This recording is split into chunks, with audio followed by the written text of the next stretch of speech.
Hi everyone, I'm Igor Sternberg, the Executive Director of the Miami Jewish Film Festival, which this year is celebrating its 24th edition.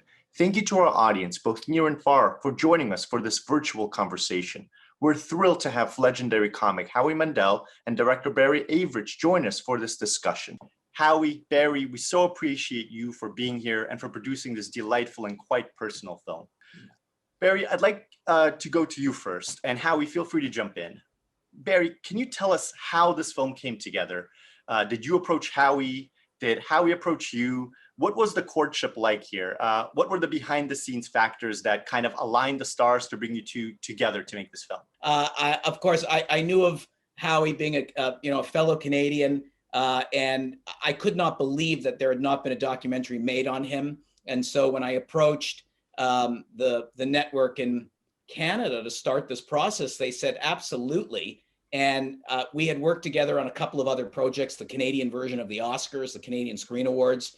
The chemistry was amazing. I met him in Los Angeles for the first time, and like sort of two old comedy souls, it was instant chemistry. So to me, the next step was got to make a film about him.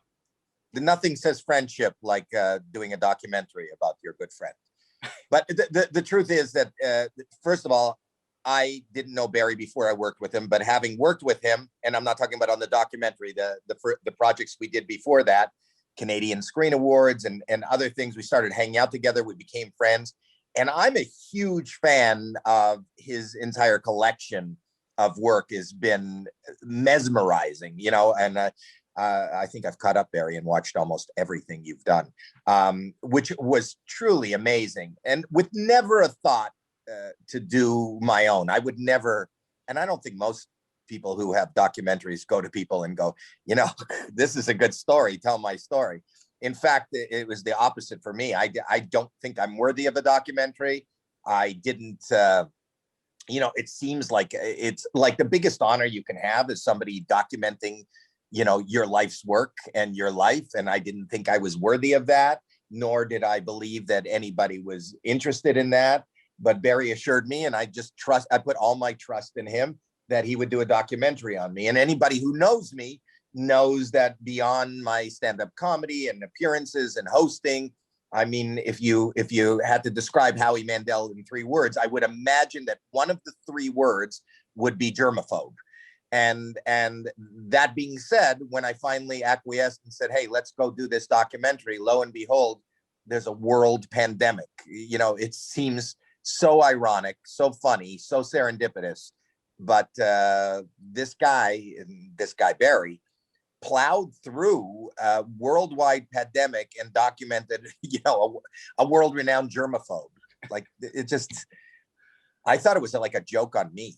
The interesting thing was, Igor, that in the end of February of 2020, Howie and I were flying from Toronto to Los Angeles, and there was already buzz about this pandemic, but nothing conclusive. People were a little nervous, but no major shutdown. So, we did a huge session in LA together. And by the time I got back to Toronto, I had one stop in Florida along the way. By the time we got back to Toronto, March 5th, it was all over. So, there's a piece in the documentary where you're backstage at AGT and you can see Sophia and Simon and everything. That's the same day, I'll never forget this because I found that terrifying. That was the same day that somebody informed me that the NBA is shutting down. And I went, what the hell? How is that even possible? They're just not, I was at work, and they're telling me the whole league is shutting down. And I just remember that day because for me, that was, and for the rest of the world, was incredibly traumatic.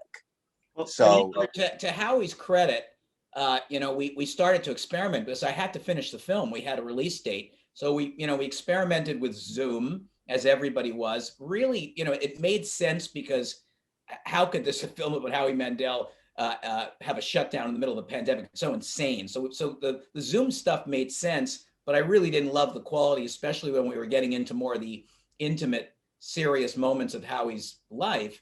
And so, to his credit, because he's lived with this his whole life, he allowed, a hazmated suit, crew to come in and finish this film, which I directed via Zoom, but we captured with cameras staying 8,000 miles away and the crew standing outside the building. So we're able to finish it. on that end of it and get it done. So I'll always thank him for that. Otherwise, like everybody else, this film, we would never get there. Well, I wanted to ask you, Barry, how did you go through all those stories, all of that footage, these amazing, really iconic moments in Howie's career, from his stand-up, his TV shows, his movies, the game shows, and so on?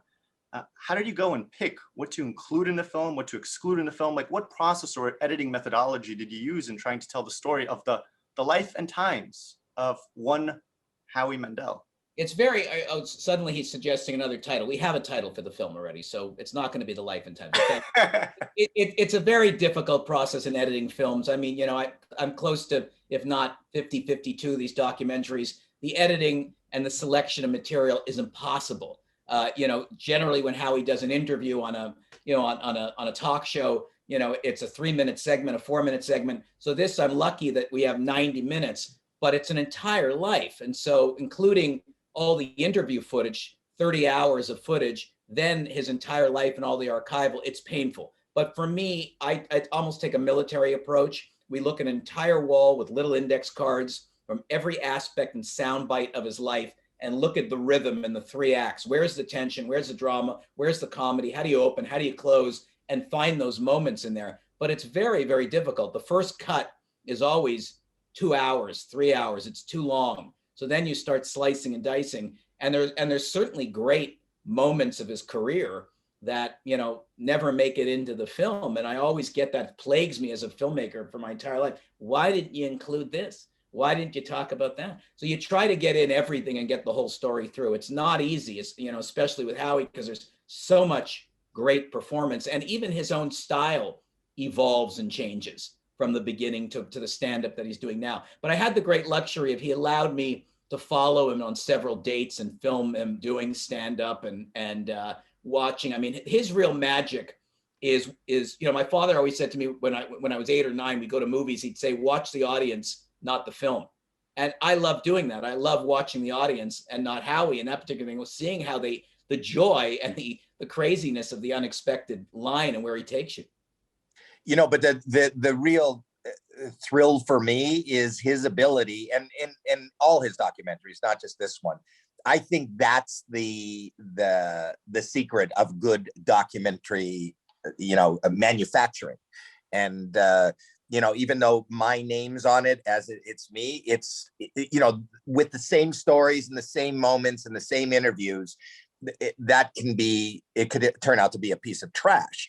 The truth is that, and I didn't know how I would feel about this, but I love it, and I'm a huge fan of mine, and I go to just about every show I do. But honestly, it's really hard for me to watch myself. I don't watch myself on AGT, and I was worried about how I would react to this. But Barry is a really good filmmaker that kind of, I believe that tone is everything. And, he captures the tone in the story and the realism. And if you watch, and it's the same filmmaker that made David Foster film. I mean, all his subjects are so vastly different that he's able to, dive into their lives and their milieu. And you feel like you, as an audience member, are, I felt like I was walking down memory lane myself again.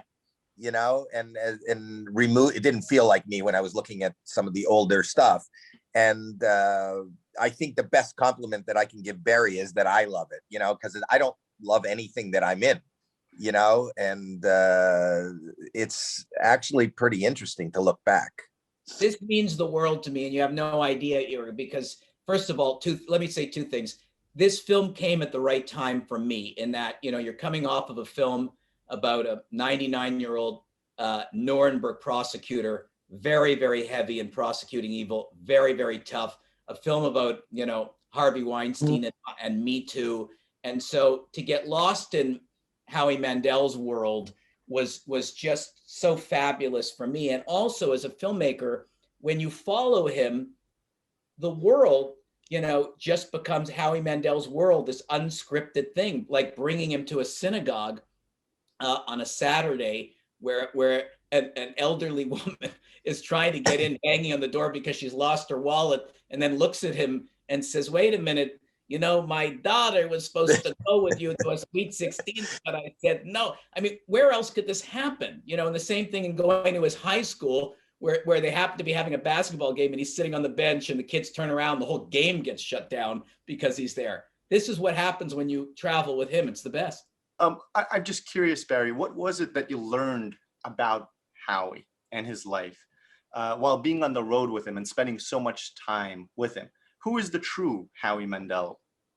Mensch. I mean, you all come away from this film sort of feeling better and saying, you know what? I should find a way to live with my issues and my darkness and whatnot, because he has. And he has surrounded himself with, he is a family man. I treasure how important his grandchildren now and his kids and his wife. I mean, it's the full picture. This is not, he has his darkness, but this is a man that is such a glass half full, no matter what's going on in his life. And every time he carves out some time for me when I'm in LA, even when it has nothing to do with any projects we're working on, it's joyful for me. I mean, I can just sit in a deli, and watch him interact with a menu. It doesn't matter. It's just pure joy for me. I love it. Oh, that's so nice. Wow. I'm amazing. I really am. Don't miss this film, people. I'm amazing. Well, Howie, what do you hope people take away from the film? I mean, what do you hope Howie Mandel's legacy is? And I talk about that in the film. I'm not one that thinks about legacy. And for me, to be totally honest with you, the fact that Barry took an interest in making the film already, tops any other. I don't know what to expect from people, nor do I hold myself out for expectation, because, there are so many disappointments in life. It's just how you cope with disappointments. So if you don't expect anything, then you're always going to be pleasantly surprised. But here's what I didn't know what to expect of the making of it. The fact that I'm doing things that are worth documenting, that somebody thinks are worth documenting, that somebody thinks are worth watching, that somebody is, or maybe even worth sharing, is nice enough. I've tried to live in the here and the now because of my mental health issues. And I don't think about the future, and I don't really think about the past anymore besides watching this documentary. But I really, my legacy has already been, created when my wife bore our children, and that's my only legacy is my children. And regardless of, you coming to see me and laughing really hard one night, or, watching this show and enjoying it and maybe wanting to see something else I'm in because you saw this, that's nice. But the real joy is whatever he documented me doing, showing up on stage. The one thing I missed during COVID more than anything is every theater looks like those seats behind you right now. I need that interaction, that live interaction. And I didn't realize how much I needed it. This is the longest in my entire life. I'm 65 years old that I have not been able to interact with a live audience. And to be totally, it's really messing with me. So I'm a bit of a mess right now, but that's okay.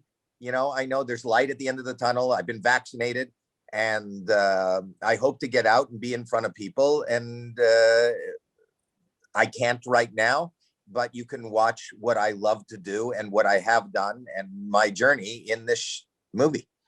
I will tell you, Igor, that, the other thing that you take away from this film for anybody is that I think part of Howie's success in staying young, feeling young, and just his energy quotient is his intensity in staying curious. This isn't a person that denies access to technology or to whatever is going on. You see that in the film, and he embraces all of that, and that has made him stay young. I've seen too many grandparents and relatives and aunts and uncles. Not for me. My mother will call me and say, will you email, this is her niece in Israel, to tell her congratulations. And I'll say, Ma, what's the email? She'll go, dot. I'll say, no, email is just a dot, at. So, and she's never embraced it. And what I love about Howie is that it doesn't matter. I'm curious. I'm constantly curious. And that's kept him incredibly young, in my opinion. Well, I have a friend who's off screen who's a little bit shy, Howie, but they're a really big fan of yours. Do you mind if I bring them over for a second? Bring them over. Okay, come over. You're looking down. Is it a little person? Oh, Gizmo. Gizmo's made his way back into the, there's a Mountain Dew commercial running right now. Yeah. And I had to reprise my role as Gizmo. Well, circling back and grounding this in a more serious note, Howie, you mentioned in the movie how important it was to see your father in the wings when you performed. Mhm. Tell us about your parents and their influence in your life. Where were they and their families from? Were they particularly observant people or more ethnically Jewish? Well, both my roots are in Poland. My father was born in Poland and came here during the war, and my mom's parents escaped during the war. So my mom was actually born in Toronto, Canada. We were conservative, middle class, but we were observant. My father was actually the more observant one, and my father's observance was mainly on the high holidays. Like we weren't kosher, and we didn't really do Shabbat that much. But the high holidays, for me, was so enjoyable and was my bonding with my father. My father and I would walk to temple, and we would count the steps, and I'd hang out. So I knew that. So that when I lost my father, I made a commitment out of respect and knowing that he would be proud of this and want me to do this. I said Kaddish for a year. In fact, it was written into my contracts that where I was doing live dates, stand-up comedy. They weren't allowed to, especially during the summer. They weren't allowed to do have the show start before sundown, because I had to go, and the promoter had to find me a minyan so I can do mincha. I do mincha marav. I would do and it was really funny because I'd be in the middle of, I'm talking to you in Miami now, but that's very different than Ames, Iowa, where you're saying to, Joe Smith, I need a minion. Well, what's a minion? And I know that if I would ask for that, I'd get a bunch of yellow guys with one eye, but minion meant something different before that movie came out. Howie, is it true that one of the contracts had a typo with the Kaddish, and that they kept bringing you bowls of kasha? Yes. Yeah. Or I was looking for a minion, and they thought the spell check changed it to Funyun. So I got Funyuns to pray with. But then when, and I always, I didn't have a lot of friends as a kid. I was a weird kid, which you can see. And the people that would laugh and always embrace everything I did were my parents. And my dad showed up to just about every show I did. And I would say something and then turn to him in the wings. And I only cared if he was laughing. If he thought it was funny, even if a joke died, that's all I cared about. So when I lost him and there was nobody in the wings to look at, I kind of lost my drive for a moment to do stand-up comedy. I will tell you, Igor, that one of the great clips I was so happy to find is that Howie was on a junket for something, or he might have been on a lot with a film, and there's a great sort of, you could see some interaction with his dad, because I lost my dad early too. So Howie and I've never really talked about it in detail, but that was a very important piece for me to have in the film. Their chemistry together, his loss, what it meant for him. I'm so happy, and it touches me that he got to see his success. But there is a clip in the film of Howie and his dad behind next to a trailer. Howie, you've gone through many incarnations over the years, from stand-up to opening for rock bands, to Johnny Carson, to your own shows, to game shows, and now talent shows. To what do you attribute your longevity and ability to do well in so many different environments? Well, I feel like I'm one of the luckiest people around, but to that end, I think that I say yes. I think that I have not, I didn't set out to be a stand-up comic. I didn't set out to be an actor, and I ended up on St. Elsewhere. I didn't set out to be a game show host, and I got Deal or No Deal. And I didn't know there was anything like a talent judge. So the point is, as Barry said, it's a combination of being crazy curious. I suffer from FOMO, fear of missing out, and I'm always online and looking, and I love technology, and I love figuring out the kids today like this. What is this? And I'm always talking to my kids. So it's curiosity plus the ability to operate on instinct rather than any thought. And I live by the words of Nike, and that's just do it. And I think if you keep doing it, a good portion of things that you try to do end up in failure. And that's okay with me, because failure is not really a failure. It's an opportunity to maybe learn something. So I fail a lot. I get rejected a lot, but that's part of the game. That's fun. If you like playing tennis, you're going to miss a lot of shots. But if you walk off the court, you're not going to win. But if you continue, there's a good chance, there's a better chance you're going to win, or at least play well, just by showing up. And I think every day, my most important edict is just to show up. It's a tough time right now for a lot of people, Howie. Do you have a message for our listeners that might help them deal with it? I'll try. The truth is, it's, life always throws things your way, and what I've learned as somebody who's turned 65, whether you find them on your own or you find people around you that can help you, it's coping skills, and as my life goes on, I continue to find coping skills. And, it's like, if you look at there's so many people that came out of the Holocaust, that were in the camps, who came and lost everything and then showed up, years later in North America and started a whole new life and a whole new family and a successful business. And they cope. There's people who have less traumatic things than the Holocaust, and they can't get through it, and they can't, and I'm not negating them. I'm just saying that you have to find whatever, and everybody has one if you're willing to look for it. You have to find your coping skill that gets you through the day, regardless of what that is, because you don't have to have, I talk about my mental health issues, but everybody has mental health issues. And maybe it's not a diagnosable issue, but it's the pressure of a relationship or a breakup, or somebody you love being diagnosed with a catastrophic illness, or dealing with a world pandemic. You've got to find whatever that is to get you through it. And maybe that is having a Zoom call with all your kids once a day. Maybe that is getting on a treadmill or just running and exercising to kind of distract yourself from how your mind is, whether that's just eating or drinking and self-medicating. Whatever it is, it becomes a coping skill. Some coping skills are better than others, but there is always a way to cope, and just never give up. I like this game of life. I enjoy it. It is like a game. I like playing it, and I want to continue playing. I am really thankful to you both for finding the time for doing this.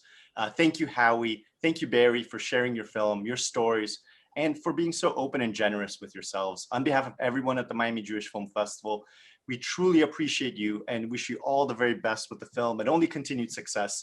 We hope that in the near future, we'll be able to have you both here in Miami in person and really celebrate you. You will always be welcome here. Thank you, Howie. Thank you, Barry, Thank you for everything. Godspeed and take care. Thank you so much.